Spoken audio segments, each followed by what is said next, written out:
de l'Afrique qui sont dans cette salle. Je voudrais vous parler du plan de Dieu pour l'Afrique. Et tout de suite, on va ouvrir un passage dans 1 Corinthiens 1, qui est un passage que j'aime beaucoup et qui va nous servir de soubassement au message de ce matin. 1 Corinthiens 1, je lis au verset 26. 1 Corinthiens 1. Considérez donc, frères, votre situation. Qui êtes-vous, vous que Dieu a appelé à lui? On ne trouve parmi vous que peu de sages selon les critères humains, peu de personnalités influentes, peu de membres de la haute société.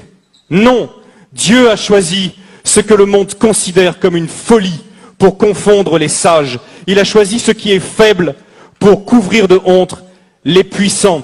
Dieu a porté son choix sur ce qui n'a aucune noblesse et que le monde méprise, sur ce qui est considéré comme insignifiant pour réduire à néant ce que le monde estime important.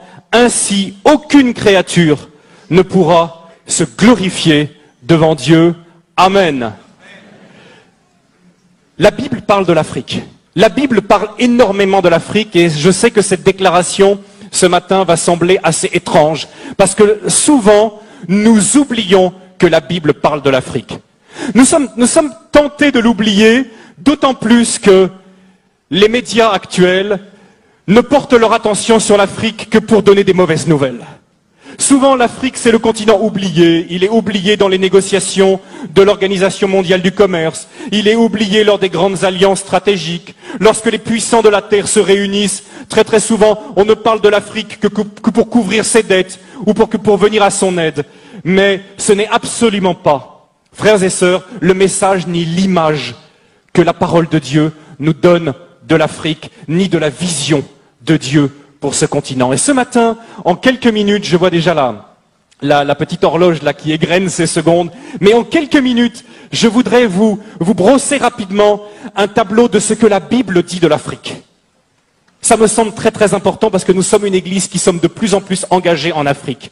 Et j'aimerais bien que ce matin, il puisse y avoir une ouverture et une compréhension de la part de l'église, que ça fait longtemps en réalité que Dieu parle de l'Afrique et que l'Afrique a toute sa place et une place prophétique extrêmement importante dans le plan divin pour l'humanité.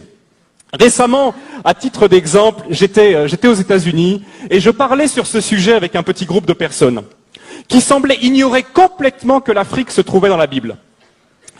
Et je leur demande comme ça, je leur dis, mais est-ce que vous savez où se trouvait le jardin d'Éden, par exemple? Alors, il y a les Américains qui lèvent le doigt et disent, oui, il y avait le Tigre, le fleuve, l'Euphrate aussi. Le jardin d'Éden se trouvait en Irak. Hein, aujourd'hui, beaucoup de gens pensent que le jardin d'Éden se trouve en Irak. Je me suis retenu d'ailleurs de leur demander quelle impression ça faisait de bombarder le jardin d'Éden. Mais je leur ai dit au lieu de ça, mais je sais, on oublie toujours quelque chose. Regardez ensemble rapidement, parce que c'est quand même beau. Pour voir que, quand même, on oublie, mais le plan de Dieu pour l'Afrique est très tôt. Regardez dans Genèse chapitre 2 avec moi. Regardez la description du jardin d'Éden. Le jardin d'Éden, il y avait 4 fleuves qui sortaient. Qui étaient ces fleuves et où étaient-ils?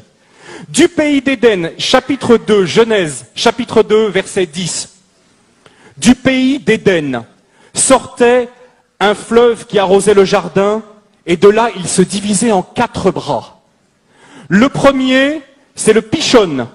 Il contourne tout le pays de Havila, au sol gorgé d'or et excellente qualité. Le deuxième fleuve s'appelait Gihon. Il parcourt toute l'Éthiopie, ou dans certaines versions, le pays de Couche. Et le troisième fleuve, c'est celui qui coule à l'orient de la Syrie, c'est le Tigre. Et le 4e fleuve, c'est l'Euphrate. Regardez, la Mésopotamie, l'Irak, le pays de Havila, qui est probablement vers la Somalie, et tout le pays de l'Éthiopie. Le jardin d'Éden, c'était pas le jardin qui est derrière la cour de la maison. Hein.